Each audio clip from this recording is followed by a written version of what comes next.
Hello বন্ধুরা, আপনাদের সকলকে স্বাগত আমার নতুন একটা ব্লগে।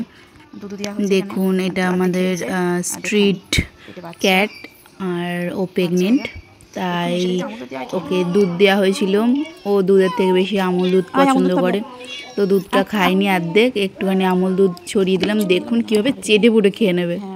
আর আপনাদের যদি এই ভিডিওগুলো পছন্দ হয় প্লিজ সাবস্ক্রাইব করবেন, একটু আমাদের সাপোর্ট করবেন। দেখতে থাকুন। পুরো শেষ হয়ে গেল আমাদের, দেখুন চেটে চেটে খাচ্ছে। এবার একটু মিষ্টি মিষ্টি আমুল দুধটা তাই খেতে পাচ্ছে। ভালো লেগেছে? হ্যাঁ, পুচিয়ে পুরো পরিষ্কার হয়ে গেছে। চেটে চেটে শুধু একটু আমুল দুধ ছড়িয়ে দেবে, অপেক্ষা। এর একটা বাচ্চাও বাঁচাতে পারে না, আর যদি মানুষও পারে সে মানে হয়তো বড় হবে, 3-4 মাসের হয়ে যাবে, তারপর কারো টাইপের রোগ হয়, মরে যায়। অনেকবার বাঁচানোর চেষ্টা করা হয়েছিল, চলে যাচ্ছে, খাওয়া হয়ে গেছে। লাস্ট প্রেগনেন্সির সময় ঠিক ও চলে আসে আমাদের বাড়ির সামনে কিছু খাবারের জন্য, কেননা তখন খুব খাবারের যে ঘাটতিটা ও সব জায়গায় মানে খেতে পায় না, পূরণ করতে পায় না, সেহেতু আমাদের বাড়িতে চলে আসে খেতে। দেখুন নেক্সট দিন মানে প্রায় যতদিন বাচ্চা হয়েছে, আমার বাচ্চা হওয়ার পরেও পুরোপুরি আমাদের বাড়িতে আসে, খায়, আবার চলে যায় নিজের মতন। মানে ও খাবার চায়, একটা আলাদাই টেকনিক, কী সুন্দর আওয়াজ করে করে খাবার চাইবে। দেখুন কী সুন্দর খাচ্ছে। ওকে কিচ্ছু না, ওকে আমি মাংস দিয়েছিলাম, মাংস দিয়েও খাওয়ানোর চেষ্টা করছিলাম, খাবে না। মাছ হয়তো রান্না করা মাছ হয়তো খাবে, কিন্তু সবসময় তো সেটা হয় না আমাদের।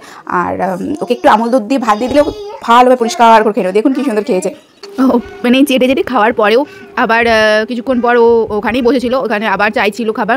আপনারাও অবশ্যই আশপাশে যদি কোনো ক্যাট বা ডগ দেখতে পান যাদের প্রেগনেন্সির সময়, প্রেগনেন্সি না হলেও আপনারা অবশ্যই তাদের খেতে দেবেন এই গরমকালে, তো অবশ্যই খাবার দেওয়া দরকার। দেখুন কি সুন্দর খেয়ে দিয়ে চুপটি করে বসে রয়েছে। খুব ভালো এই বিড়ালটা। আগেও আমাদের পাশের বাড়ি একটা বিড়াল পুষছিল, সেও আমাদের বাড়িতে এসে খেত, তো সে তারও কার্বো হয়ে মানে অনেক ওষুধ দিয়েও বাঁচানো যায়নি।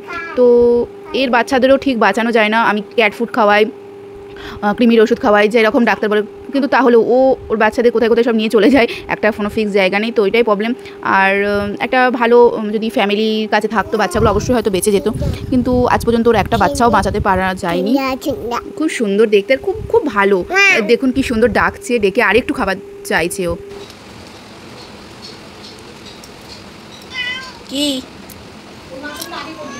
কোন মাংসগুলো হয়ে গেছে? মাংসগুলো কি কি কি বলছে দেখো, একটা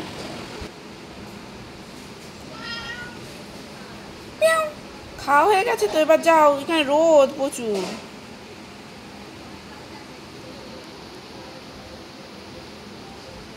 মোটামুটি অনেকক্ষণ বসেছিল, যখন দেখলো যে যাচ্ছে না তখন মা আবার একটুখানি খাবার দিল।